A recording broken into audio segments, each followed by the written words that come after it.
ആശാനെ അത് കഴിക്കരുത്, അവന്റെ ഐഡിയ ആണ്. വെറുതെ ആശാനെ ആശാൻ കഴിക്കും. ആശാനെ കഴിക്കരുത്, വീണു പോവും. വീണുപോയി. കഴിക്കടാ. ആരും വീണുപോകും. The Salt Restaurant, Thoppumpady, Kakkanad and Panampilly Nagar. K Viswanathan അനുസ്മരണ സംഘാടന സമിതിയുടെ നേതൃത്വത്തിൽ നടന്ന അനുസ്മരണ സമ്മേളനം VM സുധീരൻ ഉദ്ഘാടനം ചെയ്തു. മുൻ KPCC പ്രസിഡന്റും 2 തവണ മട്ടാഞ്ചേരി നിയോജക മണ്ഡലത്തിലെ MLAയും ഗുജറാത്ത് ഗവർണറും SNDP യോഗം മുൻ പ്രസിഡന്റുമായിരുന്ന കെ വിശ്വനാഥ് വക്കീലിന്റെ 33ാമത് അനുസ്മരണ സമ്മേളനം സംഘടിപ്പിച്ചു. അനുസ്മരണ സമ്മേളനം മുൻ സ്പീക്കർ VM സുധീരൻ ഉദ്ഘാടനം ചെയ്തു. വിലപ്പെട്ട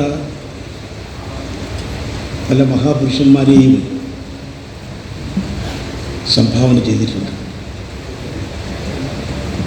നാം ഇന്ന് അനുസ്മരിക്കുന്ന പ്രിയപ്പെട്ട വിശ്വനാഥ് വക്കീൽ, പ്രിയങ്കരനായ രാഘവൻ വക്കീൽ, അദ്ദേഹം സുലൈമാ മാഷ്, GS ദാരാസിംഗ്, KJ ഹർഷൻ, അങ്ങനെ ഒരു വലിയ നിരയെ കേരളം ശ്രദ്ധിച്ചിട്ടുള്ള മാതൃക പൊതുപ്രവർത്തനത്തിൻ്റെ പ്രതീകമായിട്ടുള്ള നിരവധി പേരെ സംഭാവന ചെയ്ത മഹാനഗരമാണ് കൊച്ചി. അത് വിശ്വനാഥ് വക്കീൽ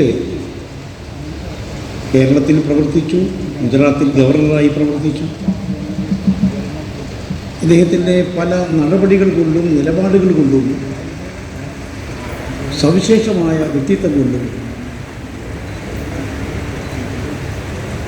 വളരെയേറെ ശ്രദ്ധിക്കപ്പെട്ട നേതാവാണ്. നമുക്കറിയാം, ഞാൻ ആദ്യമായി ഈ അനുസ്മരണ കമ്മിറ്റിയെ കുഞ്ഞച്ചനെ, വേണുഗോപാലിനെ, റഹീമിനെ, അവരുടെ സഹപ്രവർത്തകരെല്ലാം ഹാർദമായി അഭിനന്ദിക്കുകയാണ്. രാഹുൽ ഗാന്ധിക്ക് തെരഞ്ഞെടുപ്പ് കമ്മീഷൻ നൽകിയ മറുപടി കുറ്റവാളിയുടെ കുറ്റസമ്മതം പോലെയാണെന്ന് VM സുധീരൻ പറഞ്ഞു. ഭരണഘടനാ സംരക്ഷകരായ കമ്മീഷൻ BJPയുടെ നടത്തിപ്പുകാരും വക്താക്കളുമായി മാറിയിരിക്കുകയാണ്. ജനാധിപത്യ രാജ്യത്തിന് അപമാനകരമായ രീതിയിലാണ് കമ്മീഷന്റെ പ്രവർത്തനം. തെരഞ്ഞെടുപ്പ് കമ്മീഷനായി തുടരാൻ അർഹതപ്പെട്ടവരെല്ലാവർ തെല്ലെങ്കിലും നീതിബോധം അവശേഷിക്കുന്നുണ്ടെങ്കിൽ രാജിവെക്കുകയാണ് ചെയ്യേണ്ടതെന്നും VM സുധീരൻ പറഞ്ഞു. മുൻ കൗൺസിലർ കെ കുഞ്ഞച്ചൻ അധ്യക്ഷനായി. മുൻ GCDA ചെയർമാൻ N വേണുഗോപാൽ ആമുഖ പ്രസംഗം നടത്തി. K Babu MLA, senior advocate NN Sugunapalan, DCC president Muhammad Shiyas, Kochi നഗരസഭാ പ്രതിപക്ഷ നേതാവ് അഡ്വക്കേറ്റ് ആന്റണി കുരിത്തറ, മുൻ മേയർ KJ സോഹൻ, രാജലിൻ തുടങ്ങിയവർ സംസാരിച്ചു. മറ്റത് കുഞ്ഞ. അപ്പോൾ ഇവരുടെ പേരുകളാണ് വളരെ സാമ്പത്തികമായിട്ട് വളരെ ക്ലേശം അനുഭവിക്കുന്ന ഒരു ഫാമിലി. അവിടെയാണ് ജനിച്ചത്. അദ്ദേഹത്തെ പൂർവ്വകാലം അദ്ദേഹത്തിനെ അനുസ്മരിച്ച് ഒരു ആത്മകഥ എഴുതി പൂർത്തിയാകുന്നതിന് മുമ്പ് അദ്ദേഹം 92 മരിക്കാനുള്ളത്.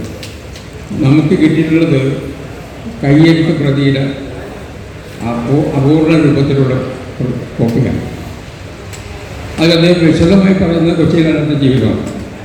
കൊച്ചി എന്ന് പറഞ്ഞാൽ മട്ടാഞ്ചേരി, കേരളത്തിൻ്റെ വ്യവസായ കേന്ദ്രം.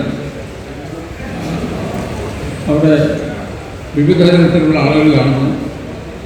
ചെറുപ്പമാണെങ്കിലും ഇവരായിട്ട് കാണാനുള്ള ഭാഗ്യം വാറിൻ്റെ. News bureau, Thoppumpady.